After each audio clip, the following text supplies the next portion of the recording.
안녕하십니까. 여러분 반갑습니다. 김행선 목사입니다.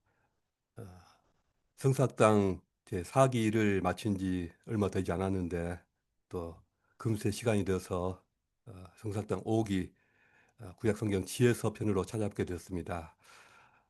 예, 내년 연말까지 신약성경 마지막 계시록까지 우리가 다 마칠 수 있으려면 그리고 또 각 성경의 내용들을 조금이라도 깊이 있게 다뤄보려면 이렇게 좀 부지런하게 열심히 가지 않으면 안 될 것 같습니다. 여러분들 생업에도 이렇게 힘이 드시고, 교회 여러 예배와 또 모임들이 많으시고 하시는 가운데 할 일을 제가 더 이렇게 하나 더 만들어 드려서 아마 어, 모든 꼭지들을 하나하나 다 찾아서 들으시는데 쉽지는 않으실 겁니다. 조금만 더 함께 수고해 가면서 이 시간을 어, 없는 시간 쪽에서 우리의 신앙과 또 영성을 위하여 보탬이 되는 시간으로 만들었으면 좋겠습니다.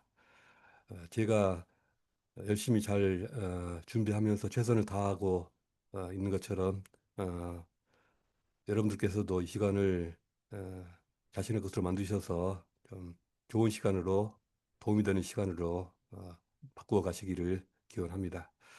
자, 지에서는 욥기, 시편, 잠언, 전도서 그리고 아가서로 구성되어 있지 않습니까? 이, 이 5개의 지에서가 저마다의 어떤 만들어진 취지와 목적이 다르고 쓰임새가 달랐습니다.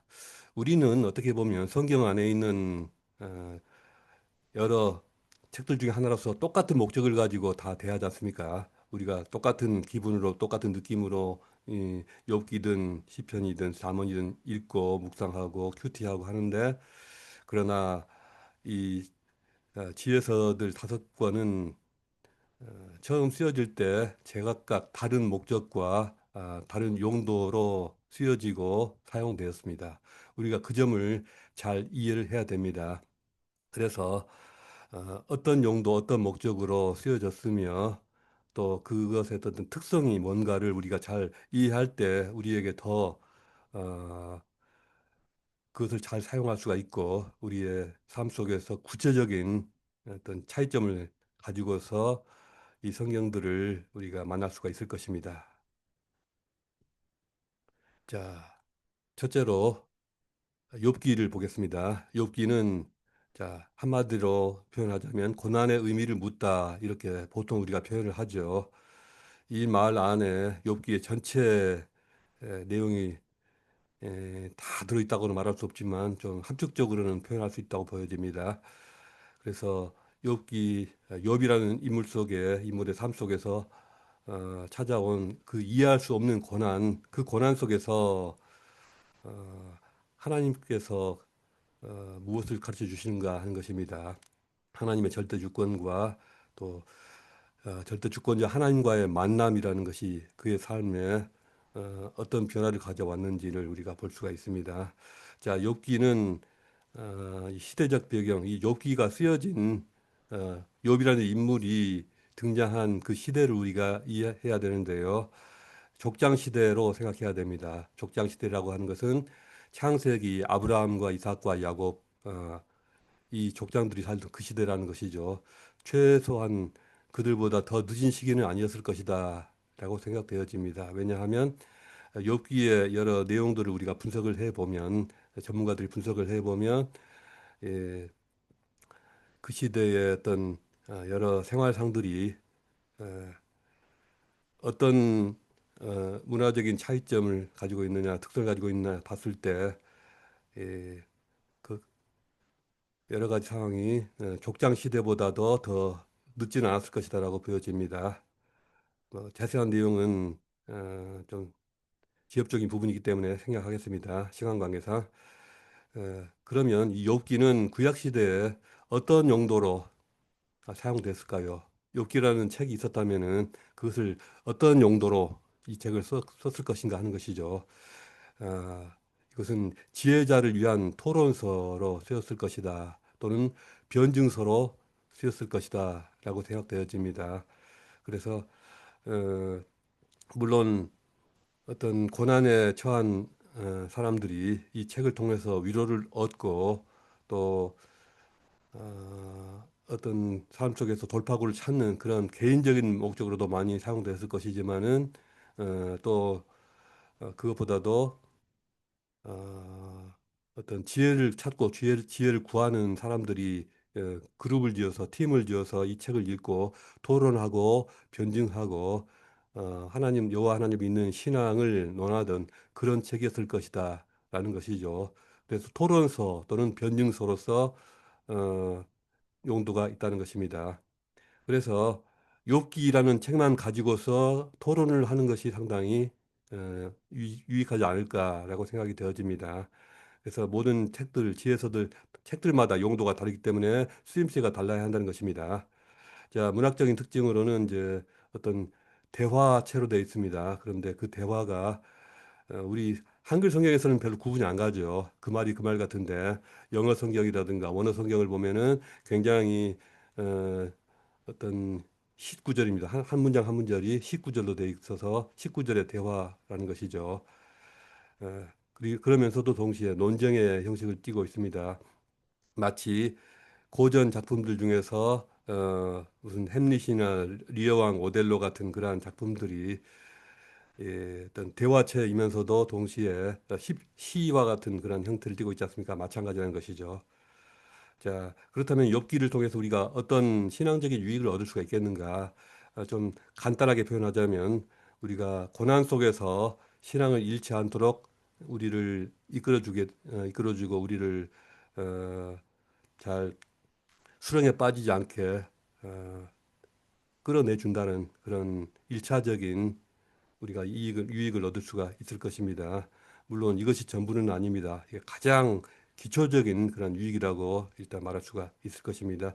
자세한 내용은 잠시 후에 말씀을 드리겠습니다. 자, 두 번째는 시편입니다. 시편은 우리가 영혼의 노래라고 한마디로 표현을 할 수가 있겠죠.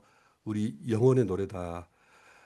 물론 노래가 어떤 마음속 깊은 곳에 있는 것을 끄집어내서 표현하는 것이 노래의 어떤 쓰임새지만 특히 시편이 그렇습니다.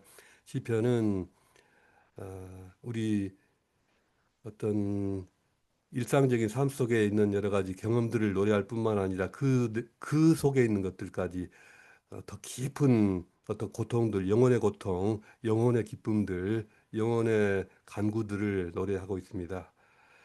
그것을 통해서 하나님과의 인격적인 관계를 추구하고 있습니다. 자, 시편의 특성은 어, 영혼의 노래이면서 그 영혼의 지향점이 분명히 있다는 것입니다. 하나님과의 만남, 하나님과의 인격적인 관계를 끊임없이 추구하는 어떤 전체적인 공통점을 가지고 있다. 그래서 하나님을 찾고 하나님을 구하는 그러한 과정 속에서 통찰을 얻게 되는 것을 볼 수가 있습니다. 자, 시편은 저작 기간이 가장 오래 걸린 성경이라고 볼 수가 있습니다. 모세 시편 90편이죠. 모세가 쓴 시로부터 시작해서 다윗 왕이 쓴 많은 시로부터 시작해서 나중에 포로 시기에 썼던 그런 시들도 있고요. 대표적으로 어, 우리가 바빌론 가까이에서 울었다는 그런 시들, 보니엠이 불렀던 Rivers of Babylon, By the Rivers of Babylon, 바빌론 강가에서 We sat and wept, 우리는 앉아서 울었다네, 이 시편. 그리고 또 포로 생활에서 귀환한 이후로 돌아와서 성전을 짓고 그때 그 기쁨을 노래한 시들도 있습니다. 예를 들어서 시편 126편 같은 경우에 여호와께서 시온의 포로를 돌이실 때 우리는 꿈꾼 것 같았도다 이런 시들 큰 기쁨을 노래하고 있는 시입니다. 그것은 어떤 개인적인 기쁨들도 있지만은 이런 시들 같은 경우는 민족적인 단위의 시들 기쁨을 노래하는 시라고 할 수가 있습니다. 그래서 이만큼 오랜 시간 수천 년의 긴 시간 동안 조금씩 조금씩 쓰여진 시들을 모았습니다. 그렇다면 구약 시대 이 시편은 하나의 책으로 묶어져서 어떻게 사용됐을까요? 이것은 성전에서 그리고 나중에 회당에서 사용됐습니다. 어떤 여러 다섯 개의 지혜서들 중에서 가장 공적인 용도로 많이 사용된 그런 책이 바로 시편입니다. 이거는 왜냐하면 예배 때, 제사 때, 그리고 회당에서 드리는 그런 예배 때에 공식적인 찬송가, 그 찬송가 가사였기 때문입니다. 그리고 기도서였기 때문입니다. 어, 우리가 시편 1편부터 150편까지 여러 많은 시들 중에서 상당수의 시들이 실제로는 노래 가사로 그 노래하는 그 노래 가사로 사용되어졌습니다. 그래서 곡을 붙여서 노래를 했다는 것이죠. 물론 그 곡들이 지금까지 남아있지는 않지만 우리는 미루어 짐작을 할 수가 있습니다. 공식적인 어떤 국가적인 행사에서 거기에 곡을 붙여서 노래를 했다. 그것이 이제 분명하다라는 것. 어, 그런 찬송들이 그런 시들이 많습니다. 그리고 어떤 시들은 그런 곡을 붙지 않고 단지 개인적인 어떤 기도서로서 기도라는 목적으로 사용되어진 시들도 있는 것으로 보여집니다. 자, 그러면 이 시편은 문학적인 특성으로서 굉장히 다양한 장르로 구성이 되어 있습니다. 시편은 다 같은 시지 무슨 또 다른 장르가 있느냐? 그렇지 않습니다. 시 중에서도 용도가 저마다 다르다는 것이죠. 어떤 시들은 왕이 취임할 때 그 왕의 취임을 축하하는 그러한 국가적인 행사에서 읊어지는 그러한 시가 있고 그러한 노래 가사가 있고 반면에 어떤 시들은 어, 한 개인의 깊은 인상의 고통 가운데서 하나님께 하소연하는 개인적인 용도로 사용되어진 읊어진 그러한 시들도 있고 또 어떤 시들은 제사에서 또는 예배에서 공공의 목적으로 들려진 시도 있고 또 어떤 것들은 개인적인 영성을 위하여 사용되어진 그런 시들도 있습니다. 제각각 그 용도가 다른 만큼 또 장르도 또 다르다고 보여집니다. 그렇기 때문에 시들의 그 특성마다 각각의 시들마다 그 특성이 있어가지고 그 시들을 다른 쓰임새를 가지고 우리가 접해야 됩니다. 우리는 똑같은 느낌, 똑같은 기분으로 또 모든 시들을 대하는데 아니요. 그렇지가 않습니다. 우리는 시편들을 좀 구분을 해야 됩니다. 여러분들이 성경을 사랑하신다면 그런 정도까지 좀 하실 수 있었으면 좋겠습니다. 시편 예를 들어서 시편 2편은 어떤 용도로 우리가 사용한다. 또 우리가 가장 인생에서 쓴맛을 보고 고통스러울 때는 어떤 시편을 우리가 읽고 거기서 하나님과 어떤 고통의 밤을 지내야 되는가 이런 용도와 쓰임새가 다 다르다는 것입니다. 우리는 그것에 대한 지식을 가지고 있어야 됩니다. 아, 그런 지식이 없을 때 이 우리 손안에 있는 가장 좋은 보물을 그리고 우리 삶의 어떤 에, 가장 최고의 도움을 줄 수 있는 그런 길이 있는데도 우리가 그 사용하지 못할 수가 있습니다. 자, 이런 점들 우리가 유념했으면 좋겠습니다. 시편은 전체적으로 모든 상황에서 그야말로 시, 노, 애, 락 모든 인생의 기쁨과 또 화가 난 노여움 속에서 극도로 화가 나고 누군가에 대해서 분노가 치밀었을 때 그리고 사랑하는 사람이 잃고 또 쓴맛을 보고 고통스러운 어떤 애달픈 상황 속에서 그리고 삶의 즐거움을 누리는 그런 속에서 제각각 다 희노애락이 다르지 않습니까? 그 제각각 다른 상황에서 다른 감정으로 하나님께 나갈 수 있다는 것입니다. 우리는 그 점을 주목해야 됩니다. 그래서 여러분은 어떻습니까? 여러분들은 어떤 상황에서 어떤 기분일 때 가장 기도가 잘 되십니까? 어떤 상황, 어떤 느낌에서 가장 하나님께 나가기가 잘 편하십니까? 그러나 이 시편에서는요, 우리가 분노할 때도, 우리가 최고로 기쁠 때도, 그리고 어, 가장 슬플 때도 하나님께 나가는 그러한 방법이 있다는 것입니다. 그것을 이 시편이 제각각 다른 모습으로 우리에게 보여주고 있습니다. 그리고 하나님 그 제각각 다른 상황에서 나가는 방법들이 조금씩 다릅니다. 어떻게 다른지는 다른 이 다음에 꼭지어서 구체적으로 보도록 하겠습니다. 자, 세 번째로는 잠언입니다. 잠언. 욥기라는 책이 지혜서 중에서 가장 신학적인 책이라고 볼 수가 있습니다.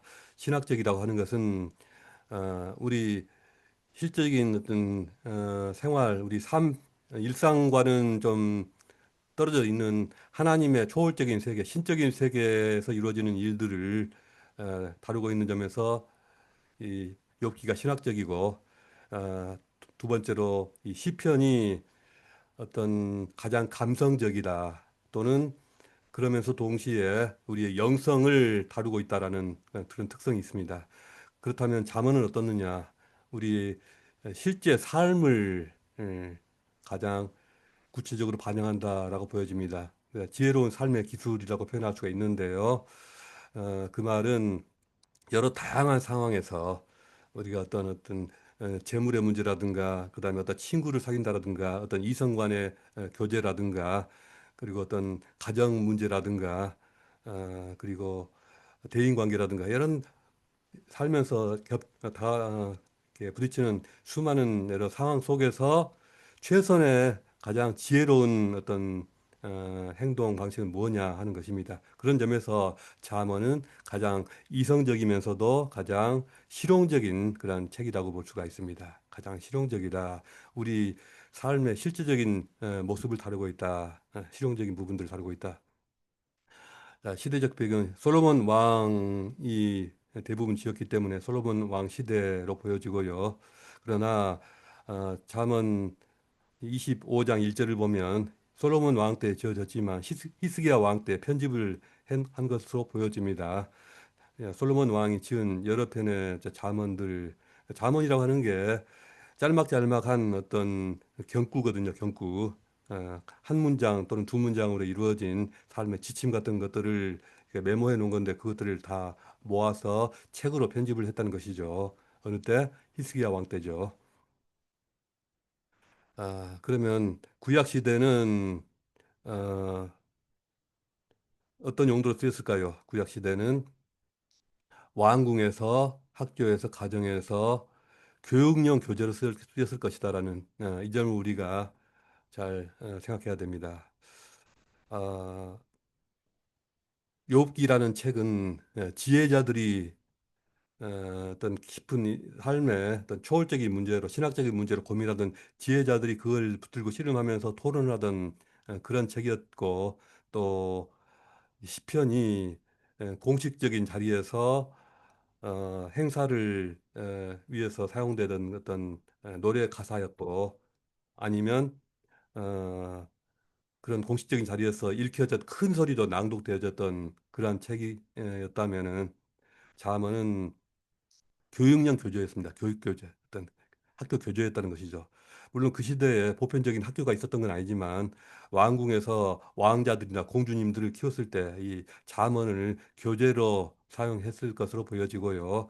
또 학교라면은 어떤 큰 단위의 학교라기보다는 소수의 인원들이 모여서 어떤 학당 규모의 그런 학교들이 있었을 것입니다. 어, 높은 지위에 있는 그런 자녀들이죠. 자, 그 아이들 키우는 교재였을 것이다.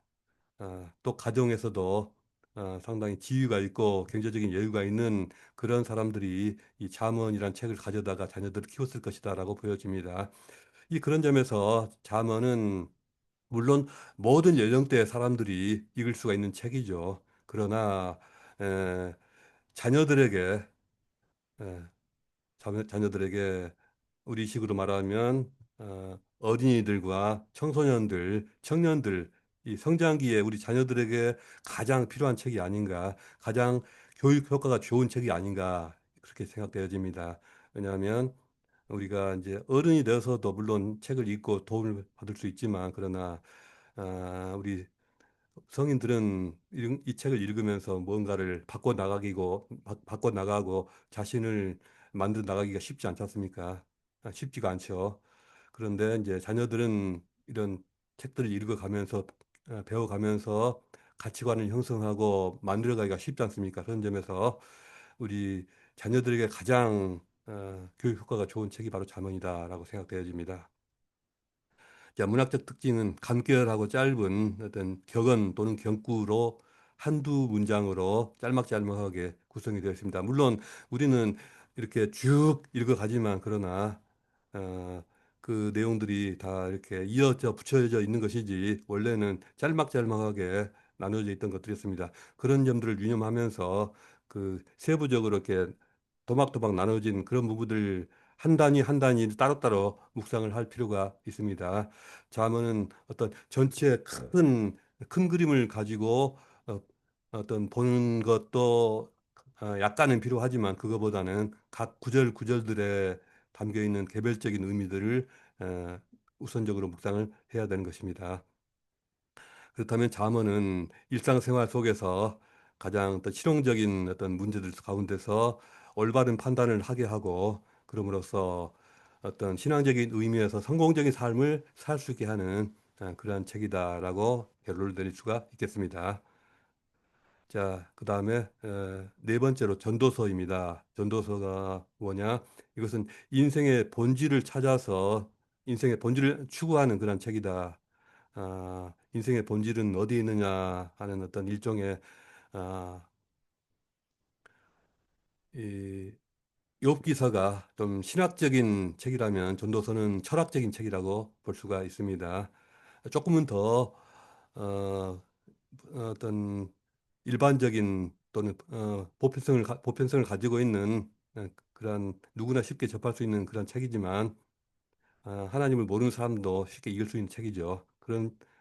그러나 하나님 없는 인생이 얼마나 허무한가를 말해주고 있습니다. 이 책은 자, 솔로몬 왕이 가장 젊었을 때 쓴 책이 무엇이었을까요? 아마 아가서였을 것으로 보여지고요. 그리고 또 조금 더 지혜가 생겨서 잠언을 지었을 것입니다. 그리고 나서 가장 나이가 들어서 전도서를 지었을 것입니다. 가장 노년기에 지은 책이 전도서라는 것입니다. 내가 모든 것을 다 겪어봤다. 모든 것을 누려볼 만큼 누려봤다. 그랬더니 나온 결론이 뭐냐? 바로 이것이다라는 것이죠. 그래서 이것은 이 전도서는 모든 지혜자들의 철학적인 탐구서 였습니다. 그래서 그러면 공적인 용도로는 쓰여지지 않았느냐? 물론 쓰여졌습니다. 개별적으로 솔로몬이 지은 이 전도서를 각자 개인적으로 어떤 수필 읽듯이 이걸 어, 혼자서 쭉 읽으면서 묵상하는 그런 용도로도 쓰여졌겠지만 그러나 공동체적으로는 초막절이라고 하는 이 명절에 큰 소리로 회중 앞에서 낭독이 되어졌습니다. 초막절이라고 하는 것은 초막을 짓고 하나님께서 광야 생활하는 가운데 우리 조상들을 어떻게 인도해 오셨는가 하는 그 광야 생활을 기념하기 위한 하나님의 인도하심을 기념하기 위한 그러한 명절 아닙니까?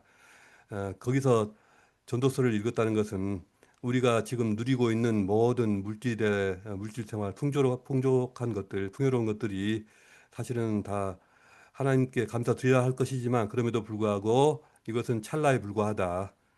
우리는 이런 것들 넘어서서 영원히 추구해야 될 어떤 본향이 있다. 이것을 알려주고자 함이었던 것으로 보여집니다. 자, 전도서는 문학적인 특성으로 어, 이 다음에 나오는 아가서가 굉장히 열정적인 그런 뜨거운 열기를 보여준다면 전도서는 정반대로 모든 것을 다 달관한 노년층 특유의 달관한 어조를 볼 수가 있고요.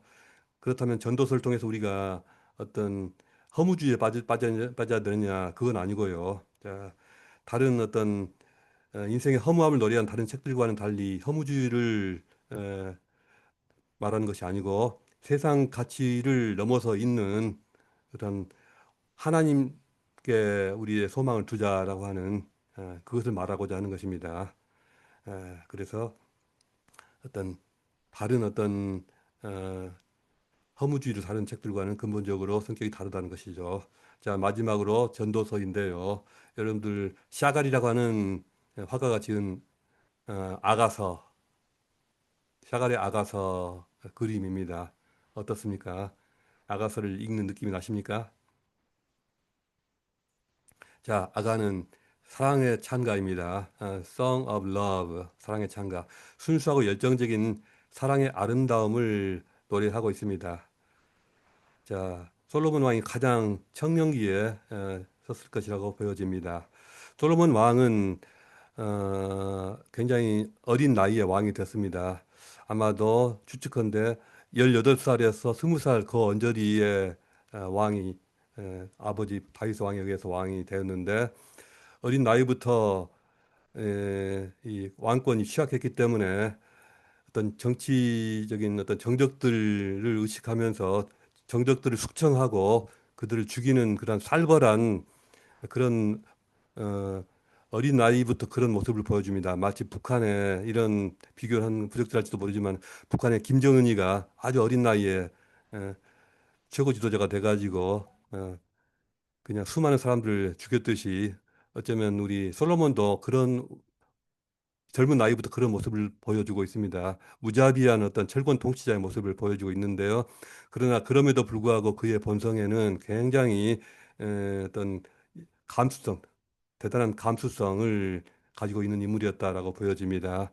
자, 그래서 그가 왕이 되기 전에 이런 감수성을 가지고 글을 쓴 것도 있었을 것이고 조금 정권이 안정되고 자신을 돌아볼 시간이 생겼을 때 또 이런 글 쓰지 않았을까 싶어집니다. 어쨌든 청년기에 충분히 이런 책을 쓸 만한 시간은 있었을 것으로 보여지고요. 자, 그렇다면 이 아가서는 어떻게 사용되어졌느냐? 이건 분명히 왕실에서 결혼식에서 사용되었을 것이다. 결혼식에서 아가서의 곡조를 붙여서 축가로 사용되어졌을 것이라고 보여집니다.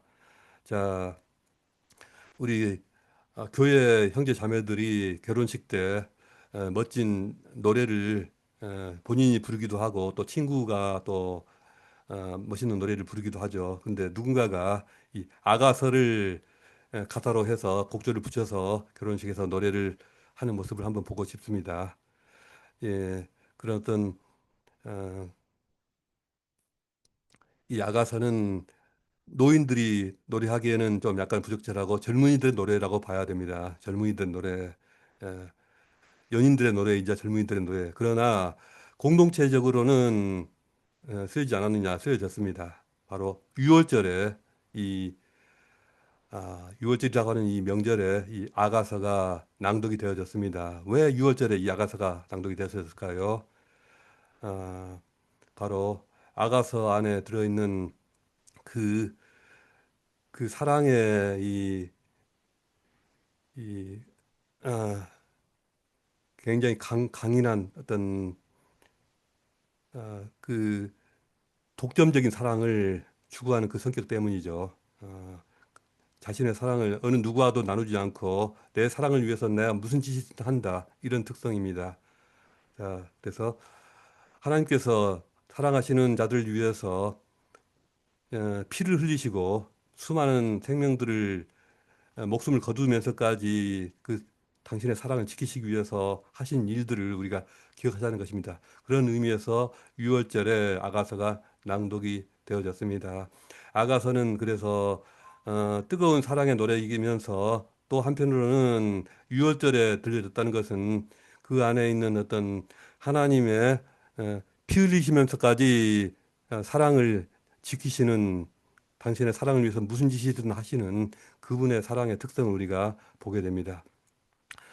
문학적인 특성을 보면은 에로스적인 사랑을 노래하고 있는 그 이것을 주제로 하고 있는 그 유일한 그런 성경이라고 할 수도 있는데 에, 그렇다고 해서 에로스적인 사랑을 직접적으로 노래한 책 성경이 여기만 있느냐 그건 아니고요. 대표적으로 호세아서에서 우리가 호세아서 굉장히 노골적인 어떤 에로스적 장면이 있죠. 부부간의 어떤 사랑을 노래한 장면이 있는데 어, 아가서가 그 점에서는 이제 어떤 최고라고 할 수가 있습니다. 또 그러나 1차적으로는 부부간의 사랑 속에 있는 어떤 계약 언약적 사랑, 언약적 사랑의 그 신성함, 절대 신성 불가침하다. 그러니까 왜 이게 어, 음부같이 그 투기가 음부같이 강하고 왜 셈을 내고 왜 투기하느냐? 이것은 이제 언약적 사랑이 독점적이기 때문이고 그것을 어느 누구에게도 나눌 수가 없는 그러한 특성 때문이라는 것인데 아, 그 신성함과 그 가치를 묵상하게 합니다.